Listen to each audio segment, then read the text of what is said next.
السلام علیکم ورحمۃ اللہ وبرکاتہ۔ اللہ کے فضل، اس کی توفیق اور اس کی رحمت سے آج الحمدللہ چوتھے پارے کے ساتھ قیام مکمل ہوا۔ اللہ تعالی ہم سب کی طرف سے قبول فرمائے۔ الحمدللہ الحمدللہ وکفا وسلام علی عبادہ الذین اصطفیٰ۔ اشہد ان لا الہ الا اللہ وحدہ لا شریک لہ واشہد ان محمدا عبدہ ورسولہ صلی اللہ علیہ وآلہ وسلم۔ اللہم صلی علی محمد وعلی آل محمد کما صلیت علی ابراہیم وعلی آل ابراہیم انک حمید مجید۔ اللہم بارک علی محمد وعلی آل محمد کما بارکت علی ابراہیم وعلی آل ابراہیم انک حمید مجید۔ چوتھے پارے میں سورہ آل عمران جاری ہے، اور جیسے میں نے کل عرض کیا تھا کہ 91 آیات اس کی پچھلے پارے میں تھیں اور 109 آیات آج کے پارے میں۔ اس کے علاوہ سورہ نساء کی 23 آیات جو ہیں وہ آج کے پارے میں پڑھی گئیں۔ اللہ تعالی ہم سب کی طرف سے، پڑھنے والوں کی طرف سے اور سننے والوں کی طرف سے قبول فرمائے۔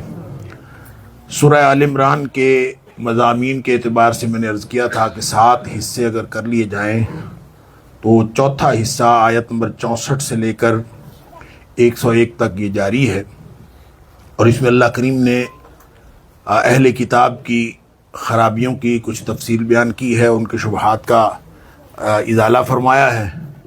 اور چونکہ پچھلے پارے کی جو آخری آیت تھی وہ یہ تھی کہ اگر کوئی شخص دنیا میں جو مشرک ہو اور کافر مر جائے تو وہ اللہ کے ہاں اگر زمین بھر سونا بھی دے دے تو وہ عذاب سے بچ نہیں سکتا۔ یہاں دنیا میں جو پہلی آیت ہے وہ اس طرف رہنمائی کرتی ہے کہ لن تنالوا البر حتی تنفقوا مما تحبون، تم کوئی نیکی پا ہی نہیں سکتے جب تک تم اپنی محبوب چیز اللہ کے راستے میں دے نہ دو۔ تو گویا محبوب چیز دنیا میں کسی بھی چیز کو دینا، کسی بھی شخص کو دینا، یہ معیار نیکی ہے۔ لہذا قیامت والے دن تو زمین بھر سونا بھی فائدہ نہیں دے گا، اور یہاں ایک کھجور کی پھانک جو اگر دی ہوئی ہو تو وہ بھی فائدہ دے سکتی ہے۔ اس کے علاوہ اللہ کریم نے یہاں اہل کتاب کے شبہات کا اور ان کے اعتراضات کا جواب دیا ہے۔ 2 اعتراضات بڑے معروف تھے۔ ایک تو وہ کہا کرتے تھے کہ یہ جو اونٹ کا گوشت اور دودھ ہے یہ ہمارے اوپر حرام کیا گیا ہے، اور اللہ تعالیٰ نے فرمایا کہ کل طعام کان حل لبنی اسرائیل، سارے ہی کھانے حلال تھے بنی اسرائیل کے لیے، اللہ تعالیٰ نے کوئی حرام نہیں کیا۔ الا ما حرم اسرائیل علی نفسہ من قبل ان تنزل التوراۃ، یعقوب علیہ السلام نے کوئی چیزیں اپنے اوپر ویسے ہی قید، جیسے آدمی پرہیز کرتا ہے کسی چیز سے تو انہوں نے کر لی ہوں گی، تو وہ بھی تورات نازل ہونے سے بہت پہلے کی بات ہے۔ اور فرمایا کہ اگر ان کا دعویٰ سچا ہے تو قل فأتوا بالتوراۃ فاتلوها ان کنتم صادقین، اگر سچے ہو تو لاؤ تورات لا کے دکھاؤ۔ گویا یہ دعویٰ بھی ان کا جھوٹا ہے۔ دوسرا وہ یہ کہا کرتے تھے کہ جو پہلا قبلہ ہے نا وہ بیت المقدس ہے، جو سب سے پہلے بنایا گیا وہ بیت المقدس ہے، اور چونکہ مسلمانوں کا قبلہ خانہ کعبہ تھا، بیت اللہ تھا، اس لیے یہ بحث وہ کیا کرتے تھے کہ پہلا وہ۔ اللہ کریم نے فرمایا ان اول بیت وضع للناس للذی ببکہ، سب سے پہلا گھر جو اللہ نے بنایا ہے وہ یہی تھا، یعنی تعمیر کے اعتبار سے بھی جو پہلا گھر ہے وہی ہے جو مکہ مکرمہ میں ہے۔ مبارکم و ھدی للعالمین، یہ برکت والا بھی ہے اور ہدایت کا سامان ہے سارے جہانوں کے لیے۔ فیہ آیات بینات مقام ابراہیم، اس میں مقام ابراہیم بھی ہے اور بہت ساری نشانیاں ہیں، اور اس میں کوئی شخص اگر داخل ہو جائے تو وہ امن پا جاتا ہے۔ پھر ساتھ یہ بھی فرما دیا کہ جو شخص اس گھر کا حج کر، جو استطاعت رکھتا ہو اس کے اوپر اس گھر کا حج کرنا فرض ہے، اور ساتھ فرمایا ومن کفر فإن اللہ غنی عن العالمین، جو کفر کرے پھر اللہ تعالیٰ جہانوں سے بے نیاز ہے۔ اس کا مطلب ہے جو باوجود اس بات کے کہ استطاعت اس کے پاس ہو اور وہ حج نہ کرے، گویا یہ کفری عمل ہے، اور ایسا شخص جو ہے وہ پھر مسلمانوں میں شمار نہیں ہو سکتا۔ اس کے بعد 2 استفسار بھی اللہ تعالیٰ نے فرمائے ہیں۔ لما تکفرون بآیات اللہ، اللہ کی آیات کا کفر کیوں کرتے ہو؟ لما تصدون عن سبیل اللہ، اللہ کے راستے سے کیوں روکتے ہو؟ یہ اہل کتاب کو خاص طور پر اللہ کریم نے یہ 2 جو ہے وہ استفسار فرمائے ہیں، گویا ان کا کردار جو ہے ان کے اوپر واضح کرنے کی کوشش کی ہے۔ اور اسی طرح یا ایھا الذین آمنوا ان تطیعوا فریقا من الذین اوتوا الکتاب، اہل ایمان کو یہ بتایا گیا ہے کہ کفار سے دوستی نہ رکھا کرو، کیونکہ کفار سے دوستی رکھنا ہے یہ اسلام سے برگشتہ کرنے کی کوشش وہ کرتے ہیں اور کبھی بھی وہ موقع ہاتھ سے جانے نہیں دیتے. لہذا جب بھی آپ ان کے پاس بیٹھیں گے وہ تو یہ چاہیں گے یردوکم بعد ایمانکم کافرین، کہ تاکہ تمہارے ایمان لانے کے بعد بھی تمہیں کافر بنا دے. ان کی کوشش تو یہی ہوگی. آیت نمبر 102 سے لے کر 120 تک امت مسلمہ کو تنظیمی ہدایات دی گئی ہیں، اور اس کا آغاز تاکیدی حکم تقوی سے ہے. یا ایھا الذین آمنوا اتقوا اللہ حق تقاتہ ولا تموتن الا وانتم مسلمون. ایمان والو اللہ سے اس طرح سے ڈرا کرو جس طرح اللہ سے ڈرنے کا حق ہے، اور ہرگز نہ مرنا سوائے اس کے کہ صحیح معنوں میں مسلمان بن جاؤ. ابھی اللہ مسلمان بننے کا مطلب ہے مطیع اور فرمانبردار، اپنا سارا کچھ سبمٹ کر دینا اللہ کے سامنے. جزوی مسلمان بھی اللہ کو پسند نہیں ہے، اور سیزنل مسلمان بھی اللہ کو پسند نہیں ہے. کسی شخص نے اگر مسلمان بننا ہے تو وہ پوری طرح سبمیشن کر دے اللہ کے سامنے، یہی ہے. پھر اس کے بعد اللہ تعالیٰ نے فرمایا کہ سارے جڑ کے اللہ کی رسی کو مل کے مضبوطی سے واعتصموا بحبل اللہ جمیعا ولا تفرقوا. تنظیم مسلمانوں کی تب بنتی ہے جب سب مل کر اکٹھے ہو کے مل لیں. اور حبل اللہ سے کیا مراد ہے؟ حبل اللہ سے مراد رسی. اللہ کے رسول صلی اللہ علیہ وسلم نے فرمایا کہ اس سے مراد قرآن ہے. اور نبی پاک صلی اللہ علیہ وسلم نے، ایک حضرت علی رضی اللہ عنہ کی روایت ہے ترمذی شریف کے اندر، انہوں نے بھی فرمایا کہ نبی پاک صلی اللہ علیہ وسلم حبل اللہ المتین، اللہ کی جو مضبوط رسی ہے وہ یہ قرآن ہے. اسی طرح حبل ممدود من السماء، آسمان سے ایک لمبی کی ہوئی رسی، یہ بھی نبی پاک صلی اللہ علیہ وسلم نے فرمایا. اور وہ بھی حدیث جو میں نے پہلے آپ کے سامنے عرض کی تھی کہ نبی پاک صلی اللہ علیہ وسلم نے فرمایا کہ ان ھذا القرآن سبب، وہاں سبب ان کے الفاظ ہیں. سبب ان کا معنی بھی حبل ہوتا ہے کہ رسی ہے. طرفہ بید اللہ و طرفہ بایدیکم، اس کا ایک سرا اللہ کے ہاتھ میں، ایک سرا تمہارے ہاتھ میں ہے. فتمسکوا بہا، بس تم اس کے ساتھ جڑ جاؤ. اگر تم جڑ جاؤ گے تو پھر اللہ تعالیٰ دو تمہارے اوپر انعامات کرے گا. نبی پاک صلی اللہ علیہ وسلم دو گارنٹیاں دیں، فلن تضلوا ولن تہلکوا بعدہ ابدا، پھر تم کبھی گمراہ نہیں ہوگے اور ہرگز برباد نہیں ہوگے ابد الاباد تک. اب اللہ کا تقوی کیسے اختیار کرنا ہے؟ ابن مسعود رضی اللہ تعالیٰ عنہ، دیکھیں تقوی ایک تفصیلی بات ہے. کلامی لوگوں نے اور اہل علم نے اس کے اوپر بہت لمبی بحث کی ہے. میں بالکل ایک سادہ سی بات اس کے بارے میں حضرت ابن مسعود رضی اللہ تعالیٰ کے قول کے حوالے سے کرتا ہوں. انہوں نے فرمایا حق تقاتہ، اللہ سے ڈرنے کا جو حق ہے وہ کیسے ادا ہوتا ہے؟ ہوا ان یطاع ولا یعصى، کہ اللہ کی فرمانبرداری کی جائے اور اس کی قطعا نافرمانی نہ کی جائے. اور وَيُذْكَرْ وَلَا يُنْسَى، اس کو ہمیشہ یاد رکھا جائے، کبھی بھلایا نہ جائے. وَيُشْكَرْ وَلَا يُكْفَرْ، اور اس کو ہمیشہ اس کا شکر کیا جائے اور کبھی بھی اس کی ناشکری نہ کی جائے. جو شخص یہ کرتا ہے گویا ہر وقت اس کو یہ احساس رہتا ہے کہ کہیں میرا اللہ ناراض نہ ہو جائے. ہر وقت اللہ کی ناراضگی سے بچنے کی تڑپ، اور ہر لمحہ اللہ تعالیٰ کی خوشنودی حاصل کر لینے کی تڑپ. یہ دونوں باتیں اگر موجود ہوں گی تو وہ متقی ہے. اور کوئی شخص اگر اسی مرکزی نقطے پر زندگی گزار رہا ہے کہ کہیں میرا اللہ ناراض نہ ہو جائے، ہر بات وہ یہ دیکھ کر کام کرتا ہے کہیں میرا اللہ ناراض تو نہیں ہے، ہر وہ کام کرتا ہے جس میں اللہ راضی ہے اور ہر اس کام سے بچتا ہے جس سے اللہ کے ناراض ہونے کا خدشہ ہے، تو وہ متقی ہے. پھر آگے آیت نمبر 104 اور 110 میں خیر امت کی ذمہ داریاں بتائی ہیں. وَلْتَكُن مِّنكُمْ أُمَّةٌ يَدْعُونَ إِلَى الْخَيْرِ، جو امت ہے تم میں سے گروہ. یہاں تو فرمایا وَلْتَكُن مِّنكُمْ أُمَّةٌ، تم میں سے ایک گروہ ہونا چاہیے. اور پھر آگے فرمایا آیت نمبر 110 میں كُنتُمْ خَيْرَ أُمَّةٍ، تم تو ہو ہی بہترین امت اخرجت للناس، لوگوں میں سے نکالے گئے ہو. کام تمہارا کیا ہے؟ تأمرون الناس بالبر تأمرون بالمعروف وتنہون عن المنکر وتؤمنون باللہ، نیکی کا حکم دو اور برائی سے منع کرو. یہی بات جو ہے اللہ تعالیٰ نے آیت نمبر 104 میں فرمائی. گویا جو امت محمدیہ ہے صلی اللہ علیہ وسلم، ان کی بنیادی ذمہ داری یہ ہے کہ وہ نیکی کا حکم دے اور برائی سے منع کرے. اور جو لوگ چاہے انفرادی طور پر یا اجتماعی طور پر جو معاشرہ برائیوں سے منع کرنا ترک کر دیتا ہے اور نیکی کا حکم دینا بند کر دیتا ہے، تو یہ گویا اللہ کی طرف سے جو بنیادی فریضہ ہے یہ اس کی خلاف ورزی ہے. اس کے اوپر پھر نبی پاک صلی اللہ علیہ وسلم نے فرمایا کہ اگر جب تم ایسا کام کرو گے لَتَأْمُرُنَّ بِالْمَعْرُوفِ وَلَتَنْهَوْنَ عَنِ الْمُنْكَرِ، لازماً تمہیں نیکی کا حکم دینا پڑے گا اور لازماً تمہیں برائی سے روکنا پڑے گا. اور اگر تم نہیں ایسا کرو گے نا، أَوْ لَيُوشِكَنَّ اللَّهُ عَذَابًا مِّنْكُمْ عقابًا مِّنْهُ، نہیں تو اللہ تعالیٰ اپنی طرف سے تمہارے اوپر عذاب نازل کر دے گا. جب اللہ کا عذاب نازل ہوگا پھر کیا ہوگا؟ فرمایا ثم تدعونہ فلا یستجاب لکم، پھر تم اللہ سے دعائیں کرو گے اللہ تعالیٰ تمہاری دعائیں بھی نہیں سنیں گا۔ تو ہم جو کہتے ہیں کہ ہماری دعائیں کہاں گئیں، اگر ہم یہ معیار ہے نیکی کا کہ آپ یہ ایمان کا معیار ہے کہ آپ نیکی کا حکم دیں اور برائی سے منع کریں۔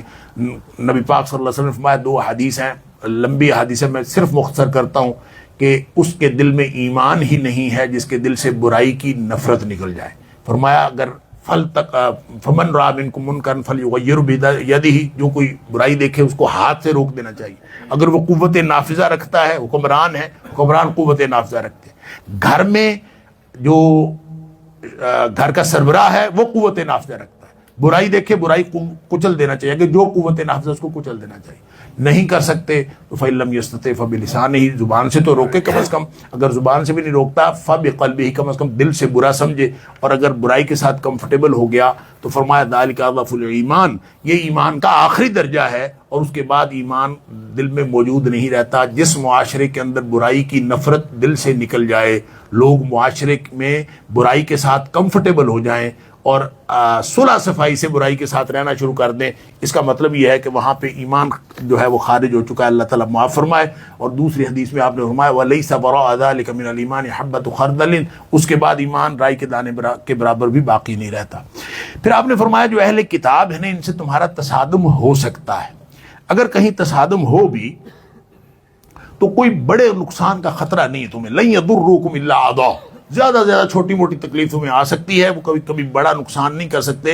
اور اگر تم ڈٹ کے ان کے ساتھ لڑو گے نا، وَإِن يُقَاتِلُوكُمْ يُوَلُّوكُمُ الْأَدْبَارَ ثُمَّ لَا يُنصَرُونَ، اگر تم ڈٹ کے ان کے خلاف کھڑے ہو جاؤ تو یہ بھاگ جائیں گے، یہ دوڑ جائیں گے، ان کی سرشت یہی ہے، ان کی تاریخ بھی یہی ہے، اور ذلت و رسوائی ان کا مقدر ہے۔ اللہ تعالیٰ نے فرمایا محض لوگوں کے سہارے سے آپ کو بعض اوقات لگتا ہے کہ شاید ان کے پاس کچھ ہے، إِلَّا بِحَبْلٍ مِّنَ اللَّهِ وَحَبْلٍ مِّنَ النَّاسِ، یعنی بعض اوقات کوئی ایک سہارا دے دیتا ہے، کبھی کوئی سہارا دے دیتا ہے، کبھی کوئی ریاست ان کو سہارا دے دیتی ہے، کبھی امریکہ ان کا سہارا بن جاتا ہے، کبھی برطانیہ ان کا سہارا بن جاتا ہے، حبل من اللہ حبل من الناس، کبھی نہ کبھی کوئی ان کو سہارا مل جاتا ہے۔ اصل میں فَوَبَاءُ بِغَضَبٍ مِّنَ اللَّهِ، حقیقت میں یہ اللہ کے غضب کا شکار ہو چکے ہیں۔ دنیا میں جو کچھ ان کو مل رہا ہے، آگے اللہ تعالیٰ نے سورہ آل عمران میں اسی میں آخر پہ جا کے فرمایا ہے لَا يَغُرَّنَّكُمْ تَقَلُّبُ الَّذِينَ كَفَرُوا فِي الْبِلَادِ، معاشرے میں اور شہروں میں کافروں کا دندناتے پھرنا تمہیں کسی دھوکے میں مبتلا نہ کرے۔ متاع قلیل ثم مأواہم جہنم، تھوڑا سا فائدہ ہے زندگی کا، پھر انہوں نے جہنم میں چلے جانا ہے، اللہ تعالیٰ معاف فرمائے۔ اس کے بعد اللہ کریم نے آیت نمبر 121 سے آیت نمبر 189 تک 189 تک یہ ایک لمبا بیان ہے، اور یہ بیان ہے غزوہ احد کے بارے میں۔ اللہ کریم نے غزوہ احد کے اوپر تبصرہ کیا ہے، اور اس میں جو منافقین کا کردار ہے اس کے اوپر تبصرہ فرمایا۔ اہل ایمان بھی چونکہ غزوہ احد میں بہت دل گرفتہ ہوئے تھے، تو ان کی حوصلہ افزائی کے لیے بھی بہت کچھ اللہ کریم نے فرمایا اس میں۔ غزوہ احد کے بارے میں آپ لوگوں کو معلوم ہے کہ ایک جنگ مسلط کی گئی تھی مدینہ والوں کے اوپر، اور نبی کریم صلی اللہ علیہ وسلم نے لوگوں سے پوچھا، 1000 لوگ تھے مسلمان، اور انہوں نے سوچا کہ ہم باہر نکل کے ان کے خلاف لڑتے ہیں۔ مشورہ ہوا باہم، اور مشورہ کر کے جب یہ جانے لگے تو 300 منافقین جو ہیں عبداللہ بن ابی کی قیادت میں وہ پہلی دفعہ الگ ہو گئے۔ تو اللہ تعالیٰ نے یہاں منافقین کے کردار پر تبصرہ یہ کیا ہے کہ غزوہ احد اصل میں تھا ہی اس لیے، اور جنگ جہاد جب کبھی ہوتا ہے خارجی سطح پر، جب کبھی یعنی آپ کسی ریاست کا استحکام ہوتا ہے تو خارجی سطح پر تو اس کا ٹول جہاد ہے، اور جب کبھی جہاد ہوتا ہے تو منافقین ایکسپوز ہو جاتے ہیں۔ اور داخلی سطح پر ریاست کا استحکام جو ہے وہ عدل سے ہوتا ہے، عدل قائم کرنے سے، اور جب کبھی آپ عدل قائم کرنے کی کوشش کریں تب بھی منافقین ایکسپوز ہو جاتے ہیں۔ دونوں سطح پہ منافق جو ہے ایکسپوز ہو جاتے ہیں، داخلی سطح پہ عدل قائم کرنے سے اور خارجی سطح پر جہاد سے۔ لہذا تاریخ میں لکھا ہے کہ 300 جو تھے منافقین وہ الگ ہو گئے، انہوں نے کہا ہمارا مشورہ ہی نہیں مانا، ہم تو نہیں جا کے لڑتے۔ تو اللہ تعالیٰ نے فرمایا کہ یہ جنگ تھی ہی اس لیے کہ تاکہ پتہ چل جائے کہ کون منافق ہے اور کون مومن ہے۔ اور پھر وہاں پہ چھوٹی سی غلطی ہوئی مسلمانوں سے، نبی کریم صلی اللہ علیہ وسلم نے جبل رمات پہ 50 لوگوں کا ایک دستہ بٹھایا تھا، ان سے کہا تھا فتح ہو یا شکست ہو، تم نے یہاں سے ہلنا نہیں ہے، اور وہ وہیں تھے، اور ایسے ایک دم محسوس ہوا کہ شاید جو ہے وہ مسلمانوں کو فتح حاصل ہو چکی ہے، اور مسلمان جو ہے مال غنیمت وہ اکٹھا کرنا شروع ہو گئے. تو اللہ تعالیٰ فرماتا ہے کہ اس وقت پھر ان کو پرابلم ہوا اور انہوں نے ان میں سے آپس میں کچھ نے کہا کہ فتح ہو چکی ہے چلے جاتے ہیں, کچھ نے کہا نبی پاک صلی اللہ علیہ وسلم نے فرمایا تھا فتح بھی ہو پھر بھی نہیں جانا, کچھ بیٹھے رہ گئے کچھ چلے گئے. بہرحال جب وہ اترتے نیچے دیکھا تو وہ واپس مڑ کے دوبارہ حملہ آور ہوئے اور مسلمانوں کے پاؤں اکھڑ گئے. اس پر اللہ تعالیٰ نے تبصرہ کیا ہے وَلِيُمَحِّصَ اللَّهُ الَّذِينَ آمَنُوا وَيَمْحَقَ الْكَافِرِينَ. اللہ نے اہل ایمان کو ان کی جو چھانٹ کرنی, اللہ تعالیٰ ان کو چھانٹنا چاہتا تھا, ان کی جانچ پڑتال کرنا چاہتا تھا. لہذا اس کے اندر جو کچھ بھی ہوا وہ ہمت ہارنے کی ضرورت نہیں ہے. وَلَا تَهِنُوا وَلَا تَحْزَنُوا وَأَنْتُمُ الْأَعْلَوْنَ إِن كُنتُم مُؤْمِنِينَ. اگر تم مومن ہوگے تو کامیاب تم ہی ہوگے, کبھی بھی ہمت ہارنے کی اور سست پڑنے کی ضرورت نہیں ہے. اللہ سچے مومنوں کو اسی طرح سے جاننا چھانٹنا چاہتا ہے. اچھا, وہاں نبی پاک صلی اللہ علیہ وسلم کے آپ کی شہادت کی افواہ پھیل گئی غزوہ احد میں, اور جب شہادت کی افواہ پھیلی تو مسلمان جو ہے وہ بالکل پہلے سے بھی زیادہ بے ہمت ہو گئے. اس موقع پر اللہ تعالیٰ نے یہ آیت نازل فرمائی, اللہ اکبر, کہ وما محمد الا رسول, محمد صلی اللہ علیہ وسلم ایک رسول ہی تو ہیں, بھیجے ہوئے ہیں. قد خلت من قبل الرسل, اس سے پہلے بھی کتنے رسول آئے اور چلے گئے. لہٰذا کیا خیال ہے افإن مات او قتل انقلبتم علی اعقابکم, اگر نبی قتل ہو جائے یا نبی فوت ہو جائے تو کیا تم اپنی ایڑیوں کے بل پیچھے پھر جاؤ گے. اچھا, یہی وہ آیت ہے جو حضرت صدیق اکبر رضی اللہ تعالیٰ نے اس موقع پہ پڑھی تھی جب نبی پاک صلی اللہ علیہ وسلم کی وفات ہوئی اور صحابہ کرام کے اوپر بڑا عجیب و غریب دن تھا. عمر فاروق رضی اللہ تعالیٰ عنہ جو ہے وہ تلوار نکال کے کھڑے ہوئے تھے کہ جس نے کہا کہ میرے نبی پاک صلی اللہ علیہ وسلم فوت ہو گئے, میں اس کی گردن اتار دوں گا, اور حالات بڑے خراب تھے. اس پریشانی میں لگتا ہے کہ صدیق اکبر رضی اللہ تعالیٰ عنہ موقع پر موجود نہیں تھے, باہر سے تشریف لائے, آ کے دیکھا, کپڑا ہٹایا, نبی پاک صلی اللہ علیہ وسلم کے چہرہ اقدس پر بوسہ دیا, فدا کا ابی و امی, آپ پر میرے ماں باپ قربان ہو, یہ کہا, آنکھوں میں آنسو تھے, واپس ہٹے. پھر انہوں نے یہ آیت پڑھی, اور یہ آیت پڑھ کے وما محمد الا رسول, کہ نبی پاک صلی اللہ علیہ وسلم محمد ایک اللہ کے رسول ہی تھے. قد خلت من قبل الرسل, اس سے پہلے کتنے رسول آئے چلے گئے. اچھا, یہ جب کہا تو کیا نبی اگر فوت ہو جائے یا قتل ہو جائے تو کیا تم ایڑیوں کے بل پیچھے پھر جائے, یہ آیت پڑھی. ساتھ آپ نے فرمایا کہ جو سنو, جو محمد صلی اللہ علیہ وسلم کی بندگی کرتا تھا اس کو خبر ہو کہ ان محمدن قد مات, محمد صلی اللہ علیہ وسلم فوت ہو گئے. اور جو کوئی اللہ کی بندگی کرتا تھا اس کو یہ خبر ہو کہ اللہ انہو حی قیوم لا یموت, اللہ تعالیٰ زندہ ہے اور کبھی فوت نہیں ہوگا. لہٰذا جو نبی پاک صلی اللہ علیہ وسلم کی وفات کی خبر دے دی. عمر فاروق رضی اللہ تعالیٰ اور دیگر صحابہ کہتے ہیں ہمیں ایسے لگا کہ یہ آیت آج نازل ہوئی ہے, حالانکہ یہ آیت سب پڑھتے تھے. اور اس دن, اس کا مطلب یہ ہے کہ علم کا استحضار ہر شخص کو ہر وقت ہونا ضروری نہیں ہے. اب عمر فاروق رضی اللہ تعالیٰ عنہ جیسا شخص جو ہے اس کو بھی اس آیت کا استحضار نہیں تھا, حالانکہ یہ آیت وہ بھی پڑھتے تھے. صدیق اکبر رضی اللہ تعالیٰ کو استحضار تھا, کسی کو استحضار ہو سکتا ہے کسی کو نہیں ہو سکتا. تو علم کا استحضار ہونا, یاد ہونا, یا ہر چیز کا علم ہونا ہر شخص کو یہ ضروری نہیں ہے, لیکن یہ فرض ہے کہ جتنا علم ہو اس کے اوپر عمل کرنا فرض ہے. تو جتنا علم اللہ تعالیٰ دے دے اس کو, لہٰذا جب دیکھا حضرت عمر فاروق رضی اللہ تعالیٰ نے یہ آیت سنی اور بات سنی, ان کی سمجھ آ گئی اور انہوں نے فوری طور پر جو ہے وہ تلوار رکھ دی اور حالات جو ہے وہ کنٹرول میں آ گئے. آگے اللہ کریم نے فرمایا کہ اللہ تعالیٰ جو ہے احد کی شکست کا جو فائدہ اٹھا کے لوگ جو ہے وہ سمجھتے تھے کہ شاید جو احد کے اندر مسلمانوں کو جو ہزیمت کا سامنا کرنا پڑا ہے, اصل میں یہ سمجھ لیجئے احد میں شکست نہیں ہوئی مسلمانوں کو.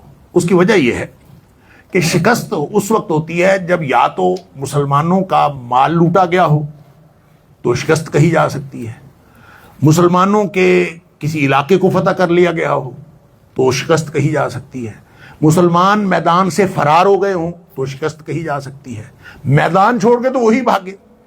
اسی لیے جب وہ یہاں سے چلے گئے تو ابھی وہ یعنی وہاں سے نکلے ہیں, تو اگر آپ اب بھی مدینہ جائیں نا اور مدینہ منورہ سے مکہ روڈ پہ آئیں تو جو بدر کی طرف رستہ آتا ہے وہاں پہ کھلا میدان آتا ہے, کچھ 6-7 کلومیٹر مکے کی طرف آئیں تو ایک کھلا میدان, اس کا جب اس جگہ کا نام ہے حمرہ الاسد, اب بھی اس کا نام حمرہ الاسد ہی ہے.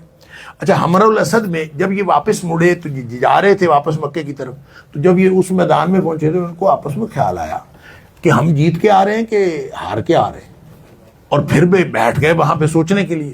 انہوں نے کہا یار نہ تو ہم نے ان کو میدان سے بھگایا، نہ ہم نے ان کا کوئی علاقہ فتح کیا، نہ ان کا کوئی مال لوٹا، تو ہماری ہم نے جنگ جیتی کیسے؟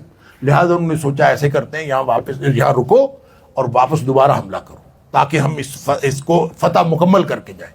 اچھا جو ہی انہوں نے یہ سوچا اور وہ وہاں بیٹھے، اللہ تعالیٰ نے وحی کے ذریعے نبی پاک صلی اللہ علیہ وسلم کو بتا دیا کہ انہوں نے تو وہاں واپس آنے کی پلاننگ شروع کر دی ہے.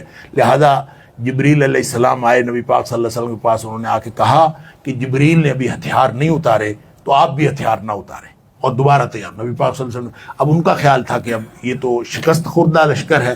اللہ تعالیٰ نے فرمایا الذین قال لهم الناس ان الناس قد جمعوا لكم فاخشوهم. لوگوں نے کہا او تو پھر اکٹھے ہو گئے، وہ تو پھر آ رہے ہیں. اب ان کا خیال تھا یہ ڈر جائیں گے، فاخشوهم ان سے ڈر جاؤ. فزادہم ایمانا، اللہ نے اہل ایمان کے ایمان میں اور زیادہ اضافہ فرما دیا. فقالوا حسبنا اللہ ونعم الوکیل، اور انہوں نے کہا ہمیں اللہ کافی ہے اور وہ بہترین کارساز ہے. یہ جو کلمہ ہے یہ نبی پاک صلی اللہ علیہ وسلم بھی ہر موقع پہ، ہر مشکل موقع پہ آپ بھی فرمایا کرتے تھے. کہتے ہیں جب حضرت ابراہیم علیہ السلام نے ان کو آگ میں پھینکا گیا تو اس وقت بھی انہوں نے یہی کہا تھا حسبنا اللہ ونعم الوکیل. گویا یہ بلند ہمتی کی دعا ہے. جب آدمی ہمت ہار رہا ہو اور وہ سمجھے کہ میری ہمت جواب دے رہی ہے، وہ حسبنا اللہ ونعم الوکیل نعم المولا ونعم النصیر پڑھ لے تو اللہ تعالیٰ جو ہے اس کی ہمت بندھا دیتا ہے.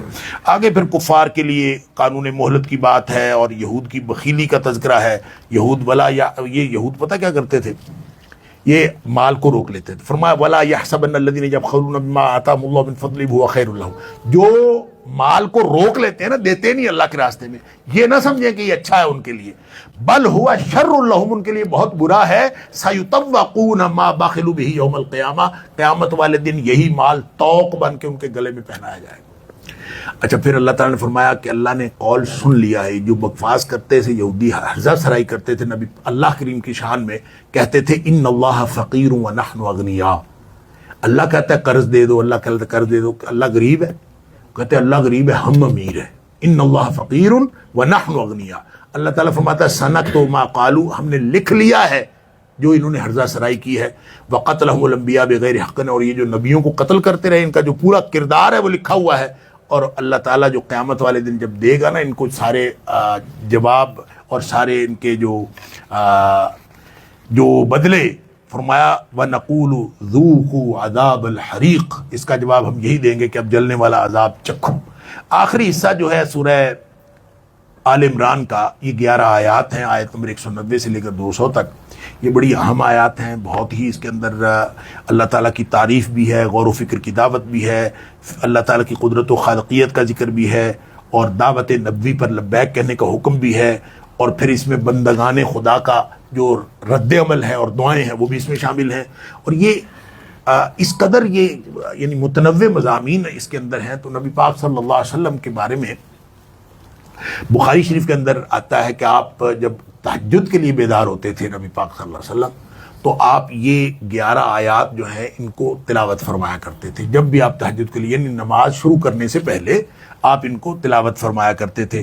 اور ان کا آغاز ہوتا ہے ان فی خلق السماوات والارض واختلاف اللیل والنہار لآیات لأولی الالباب. زمین و آسمان یہ ساری کائنات اس میں نشانیاں ہیں. اور کن کے لیے نشانیاں؟ ہر شخص کے لیے نشانیاں، نہیں عقل والوں کے لیے نشانیاں. اب عقل سے مراد وہ آرگن، وہ دماغ نہیں ہے جو دماغ یہاں کھوپڑی کے اندر ہوتا ہے، وہ تو ہر ایک کے ہوتا ہے. کون ہوتے ہیں اولو الالباب؟ لب کا مطلب ہوتا ہے عقل. عقل والے کون سے ہیں؟ لب کا معنی لب کی جمع الباب. الذین یذکرون اللہ قیاما وقعودا، عقل والے وہ ہیں جو کھڑے بیٹھے اپنے اللہ کو یاد کرتے ہیں. وعلی جنوبہم، اور لیٹے ہوئے بھی پہلوؤں پر بھی. ویتفکرون فی خلق السماوات والارض، زمین و آسمان کی تخلیق میں غور و فکر کرتے رہتے ہیں. پھر اس نتیجے پہ پہنچتے ہیں ربنا ما خلقت ھذا باطلا، اللہ تو نے یہ جہان باطل پیدا نہیں کیا. پھر ان کو پورا کارخانہ سمجھ آ جاتا ہے اور پھر اپنے انجام کی فکر لگتی ہے. تو پھر وہ کہتے ہیں سبحانک فقینا عذاب النار، اللہ تو پاک ہے ہمیں جہنم سے بچا لے. بہرحال اس کے بعد کچھ دعائیں ہیں، بڑی خوبصورت دعائیں ہیں جب قاری صاحب پڑھ رہے تھے. اور جب بھی اس کے اوپر آپ غور کریں تو انسان جو ہے وہ انسان کا اندر ہل جاتا ہے. فرمایا ربنا انک من تدخل النار فقد اخزیتہ، اللہ جس کو تو نے جہنم میں پھینک دیا وہ تو رسوا ہو گیا. اس کے پلے کیا بچا؟ اللہ وما للظالمین من انصار، ظالموں کا کوئی مددگار نہیں ہے۔ ربنا اننا سمعنا منادیا ینادی للایمان، اللہ ہم نے تو ایک منادی کرنے والے کو سنا، وہ ایمان کے بارے میں ایمان کی طرف بلا رہا تھا، ہم نے سنا ان آمنوا بربکم کہ تم ایمان لے آؤ اپنے رب پر، فآمنا، اللہ ہم ایمان لے آئے۔ ہمارے پلے تو یہی کچھ ہے کہ ہم نے نبی پاک صلی اللہ علیہ وسلم کو سنا کہ وہ اللہ پر ایمان کی دعوت دے رہے تھے تو ہم نے ایمان کا اعلان کر دیا۔ ربنا فاغفر لنا ذنوبنا وکفر عنا سیئاتنا وتوفنا مع الابرار، اللہ تو ہمارے گناہ معاف کر دے اور ہماری مصیبتیں جو ہماری برائیاں ہم سے دور کر دے اور ہمیں نیک لوگوں میں ہمارا انجام کرنا۔ اور پھر ربنا ما وآتنا ما وعدتنا، اللہ تو ہمیں وہ سب کچھ عطا کر دے جو تو نے اپنے رسول پر وعدہ کیا، جو رسول کے ساتھ وعدہ کیا ہمیں بھی عطا کر دے۔ ولا تخزنا یوم القیامہ، قیامت والے دن اللہ ہمیں رسوا نہ کرنا، انک لا تخلف المیعاد، اللہ تو وعدوں کے خلاف نہیں کرتا۔ اور پھر اس میں جو آخری آیت ہے یا ایھا الذین آمنوا اصبروا وصابروا ورابطوا واتقوا اللہ لعلکم تفلحون، یہ بڑی ہی غور و فکر کرنے والی آیت ہے۔ اے ایمان والو ڈٹ جاؤ، اصبروا کا مطلب ہے صبر کرو، صبر کرنے کا مطلب ہے ڈٹ جاؤ، وصابروا، اور جب مقابلہ ہو تو بھی ڈٹ جایا کرو، یعنی ایک کسی فوج کے ساتھ، کسی لشکر کے ساتھ، دشمن کے ساتھ مقابلہ، اور ڈٹ جایا کرو۔ یہ جو ڈٹنا ہے، اگر ویسے تو نبی پاک صلی اللہ علیہ وسلم لا تتمنوا لقاء العدو، کبھی بھی دشمن کے ساتھ جنگ کرنے کی تمنا نہ کیا کرو، کوشش اور خواہش دعا یہی کیا کرو اللہ تعالیٰ کبھی آزمائش میں نہ ڈالے۔ لیکن اگر کبھی جنگ ہو جائے اور دشمن سامنے ہو تو پھر جتنا بڑا مرضی دشمن ہو پھر ٹکرا جاؤ، پھر واپس نہیں جا سکتا۔ کوئی اگر دشمن کو، بڑے دشمن کو دیکھ کر بھاگ گیا تو وہ ایسا گناہ ہے کہ اللہ کا غضب نازل ہوتا ہے اس کے اوپر، اللہ تعالیٰ معاف فرمائے۔ اور فرمایا ورابطوا، اور پہرے دیا کرو اپنے معاملات جو ہے اس کی تیاری رکھو، واتقوا اللہ لعلکم تفلحون، اللہ سے ڈرتے رہو تاکہ تم کامیاب ہو جاؤ۔ آیت یہ جو سورہ آگے سورہ نساء ہے، نساء کا معنی عورتیں، عورتوں کے مسائل بھی اس میں ہیں، لیکن نساء میں صرف عورتوں کے مسائل نہیں۔ سورہ نساء کے اندر بھی بنیادی طور پر اہل کتاب سے مخاصمہ کیا گیا ہے، اور اس میں اہل کتاب کو دعوت اسلام بھی دی گئی ہے، اور معاشرتی، اجتماعی اور اخلاقی احکام بھی ہیں، اور مضبوط اجتماعیت قائم کرنے کا حکم ہے۔ جو پہلا حصہ ہے آیت نمبر 1 سے 43 تک، اس میں حسن معاشرت ہے، اور حسن معاشرت کا مطلب معاشرے کے جو مختلف ایشوز ہیں ان کو ڈسکس کیا گیا ہے۔ 2 طبقے ایسے تھے جو بڑے یعنی پسے ہوئے تھے اس عرب کے معاشرے میں، ایک خواتین اور ایک یتیم، اور یتیم بچیاں، خاص طور پر یتیم بچے بھی اور یتیم بچیاں بھی۔ تو اللہ تعالیٰ نے یتیم بچوں کے بارے میں بھی اور یتیم بچیوں کے بارے میں بھی کچھ احکام ارشاد فرمائے، اور پھر کچھ وراثت کے احکام فرما دیے۔ لیکن ان سب کے سب سے پہلے جو جہاں سے آغاز ہوا، وحدت نسل انسانی کی بات کی۔ یا ایھا الناس اتقوا ربکم، اے کائنات کے لوگوں اپنے پالنہار سے ڈر جاؤ، الذی خلقکم من نفس واحدہ، جس نے ایک جان سے تمہیں پیدا کیا، پھر اس جان سے اس کی بیوی کو پیدا کیا، پھر ان میں سے بہت سارے مرد اور عورتیں زمین میں پھیلا دیے۔ تو یہ گویا اوریجن جو ہے وہ ایک ہی بابا جی تھے، اسی سے ساری کائنات بنی ہے، تو اصل میں یہ سب ایک ہی ہے۔ پھر فرمایا کہ یتیم بچیوں کے ساتھ جو ہے وہ کبھی ظلم نہ کیا کرو۔ وہاں پہ ایک ظلم یہ تھا کہ یتیم بچیوں کے ساتھ لوگ جو ہے وہ نکاح کر لیتے تھے، اور یتیم بچیوں کے ساتھ نکاح کرتے تھے، ان کا کوئی والی وارث ہوتا نہیں تھا، پھر ان کے اوپر جو ہے اس کے ساتھ انصاف نہیں کرتے تھے، کوئی پوچھنے والا نہیں ہوتا تھا۔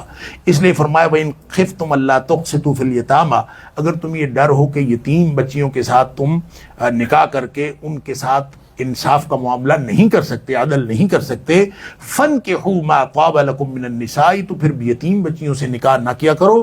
اسلام نے یہ 4 شادیوں کی اجازت دی ہے، تو پہلے 1 کی تھی پھر 4 ہو گئی، نہیں، اصل میں وہ اس معاشرے کے اندر لوگ سینکڑوں شادیاں کرتے تھے، اور 100 شادیاں ایک کی ہوتی تھیں، ان کو لمٹ کیا ہے 4 سے زیادہ نہیں کرنا، تو بہت کثرت کو لمٹ کر کے 4 پہ لا کے رکھ دیا، اور اس کو بھی مشروط کر دیا ہے عدل کے ساتھ اور انصاف کے ساتھ۔ فرمایا وَإِنْ خِفْتُمْ أَلَّا تَعْدِلُوا، اور اگر تمہیں ڈر ہو کہ تم بیویوں کے درمیان انصاف نہیں کر سکتے، فواحدہ، تو پھر یہ 2 3 4 والا پنگا نہ کرو، ایک ہی رکھو، او ما ملکت ایمانکم، باقی جو تمہارے معاملات اس میں چلو۔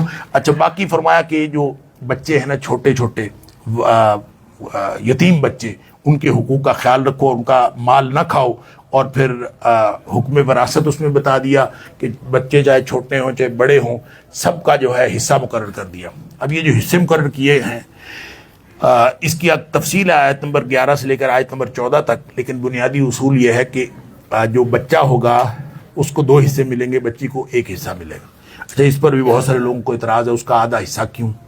حالانکہ یہ وراثت ہے، اور وراثت میں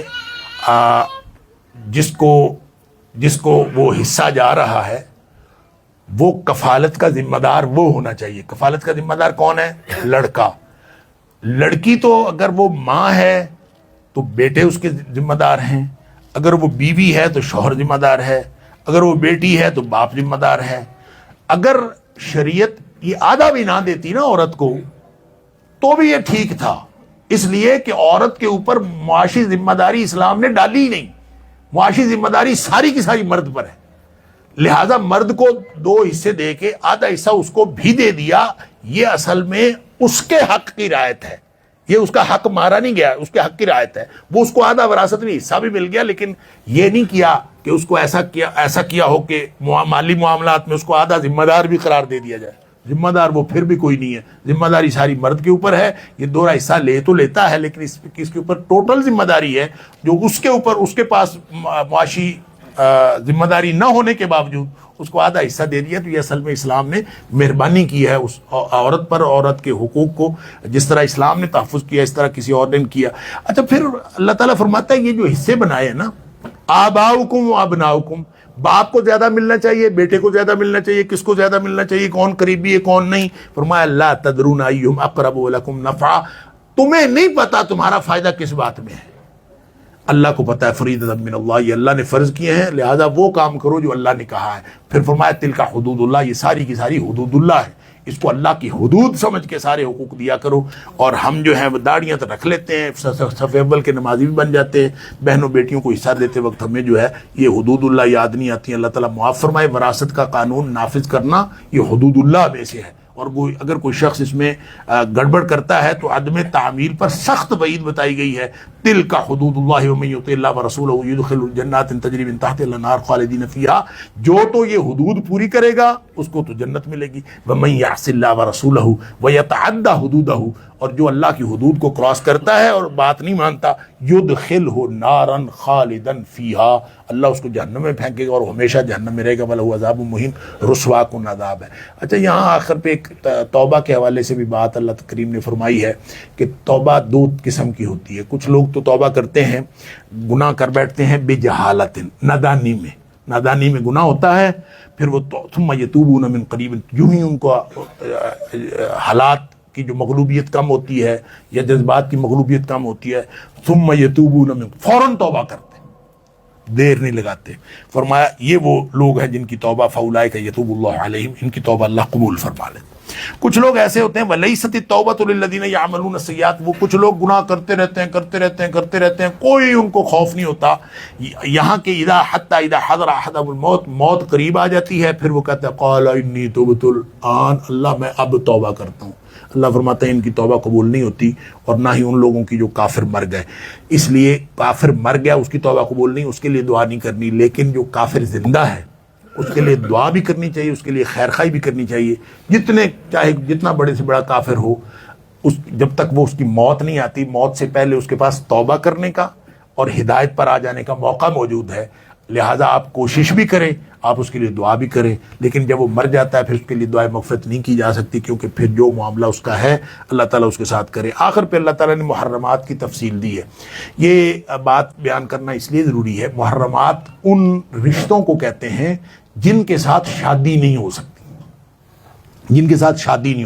اللہ تعالیٰ نے پوری تفصیل بیان کی ہے آیت نمبر 123 کے اندر، آیت نمبر 23 کے اندر، کہ اس میں یعنی یوں کہہ لیں کہ 7 محرمات نسبی ہیں جو رشتے کی وجہ سے جن عورتوں کے ساتھ نکاح نہیں ہو سکتا، اس میں مائیں ہیں، اس میں بیٹیاں ہیں، اس میں بھتیجیاں ہیں، اس میں بھانجیاں ہیں، یہ اللہ کریم نے، اور 7 وہی رشتے جو ہیں وہ محرمات رضاعی ہیں، یعنی دودھ پینے سے بھی اگر کسی نے دودھ پیا ہو تو وہی رشتے رضاعت کی وجہ سے بھی حرام ہو جاتے ہیں۔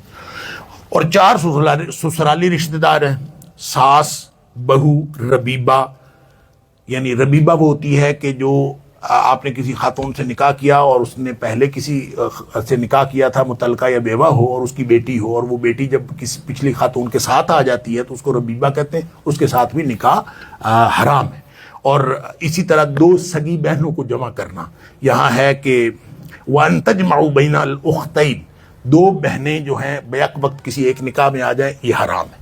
اچھا، یہ دو بہنوں کو تو یہاں فرما دیا۔ نبی پاک صلی اللہ علیہ وسلم نے فرمایا کہ خالہ اور بھانجی اور پھوپھی اور بھتیجی، ان دو کو بھی ایک نکاح میں بیک وقت اکٹھا کرنا حرام ہے۔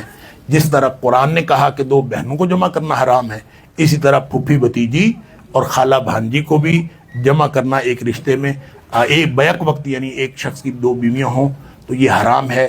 جو حجت قرآن کی ہے وہی حجت نبی پاک صلی اللہ علیہ وسلم کو فرمان کی ہے۔ اللہ تعالیٰ مجھے اور آپ کو قرآن سمجھنے اور اس پر عمل کرنے کی توفیق عطا فرمائے۔